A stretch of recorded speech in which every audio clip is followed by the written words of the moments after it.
Assalamualaikum warahmatullahi wabarakatuh. Selamat pagi Dewan Juri yang terhormat. Di sini saya sebagai tim oposisi menyatakan sangat tidak setuju dengan adanya mosi kita hari ini. Yakni Dewan ini akan menghukum siswa yang menyaksikan atau mengetahui perundungan tetapi tidak berusaha mencegah atau melaporkannya. Nah, sebelum kita masuk ke ranah argumentasi, mari kita luruskan kembali definisi dan arah perdebatan ini agar tidak terjadi sesat pikir. Mosi ini sebagai sebuah upaya menekan angka perundungan dengan cara memberikan saksi atau hukuman kepada siswa yang menjadi saksi pasif. Namun, apa yang diluapkan oleh pemerintah adalah karakteristik psikologi anak dan realita intimidasi di sekolah. Di sini kami mendefinisikan bahwa menghukum saksi perundungan adalah sebuah tindakan kriminalisasi yang membabi buta yang justru mengalihkan fokus hukuman dari pelaku utama kepada korban-korban sekunder yang tidak berdaya. Nah, Dewan Juri yang terhormat, sebelum kita masuk ke argumentasi berikutnya, izinkan saya untuk membidas apa yang telah menjadi pidato dari tim pemerintah.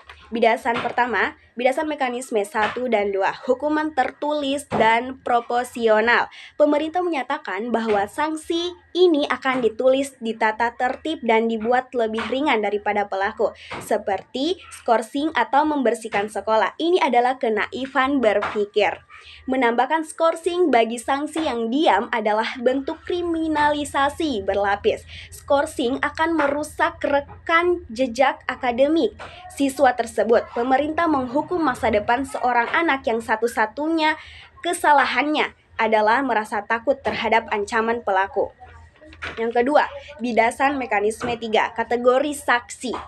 Pemerintah membagi saksi menjadi dua, yang melihat langsung dan yang mengetahuinya. Ini sangat tidak terukur di lapangan. Bagaimana sekolah membuktikan seorang anak mengetahui atau melihat langsung? Ini akan memicu budaya saling tuduh, saling fitnah, dan menciptakan atmosfer penuh kecurigaan di lingkungan sekolah. Sekolah tidak lagi menjadi tempat belajar yang aman, melainkan pengadilan yang intimidatif. Ketiga, pembicara pemerintah justru menembak kaki mereka sendiri dalam argumennya. Mereka mengakui bahwa anak-anak dan remaja itu belum memiliki keteguhan untuk bertindak langsung, mudah terpengaruh tekanan teman sebaya, dan takut diasingkan oleh pelaku yang punya dominasi kekuasaan. Jika pemerintah sudah tahu remaja itu secara psikolog terhadap rasa takutnya itu tinggi, maka solusi pemerintah justru menghukum anak-anak yang lemah ini. Menghukum orang yang tidak punya kekuatan melawan dominasi tidak akan memunculkan keberanian mereka. Nah, masuk lagi ke argumentasi kita. Dewan Juri yang terhormat, mari kita bedah situasi real dalam status quo dunia sekolah kita hari ini. Perundungan atau bullying adalah masalah sistemik yang akar masalahnya terletak pada perilaku pelaku utama dan lemahnya sistem perlindungan saksi di sekolah. Saat ini, ketika seorang siswa melaporkan kasus perundungan sekolah, seringkali menjamin kerahasiaan identitas si pelapor. Akibatnya apa? Pelapor justru menjadi sasaran perundungan berikutnya yang jauh lebih kejam oleh pelaku dan kelompoknya. Mari kita lihat data ilmiah yang sangat kuat dari riset psikologi sosial mengenai bystander effect. Studi menunjukkan bahwa dalam lingkungan perundungan, lebih dari 70% siswa memilih diam bukan karena adanya ketakutan kolektif terhadap keselamatan diri mereka.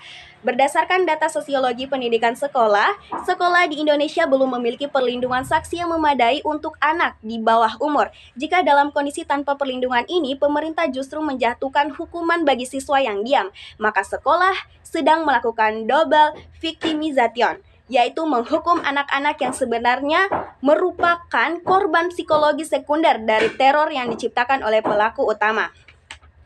Alasan utama saya menolak mosi ini karena kebijakan menghukum saksi tidak akan pernah menyelesaikan akar masalah perundungan, melainkan justru memperburuk ekosistem sekolah. Kebijakan ini tidak adil secara moral dan cacat secara logika hukum. Tujuan akhir yang ingin kami capai adalah menciptakan lingkungan sekolah yang aman melalui pendekatan restoratif, memperkuat sistem perlindungan pelapor yang anonim, dan berfokus penuh pada rehabilitasi serta penegakan hukum bagi pelaku utama, bukan mengkriminalisasi siswa yang lain yang ketakutan.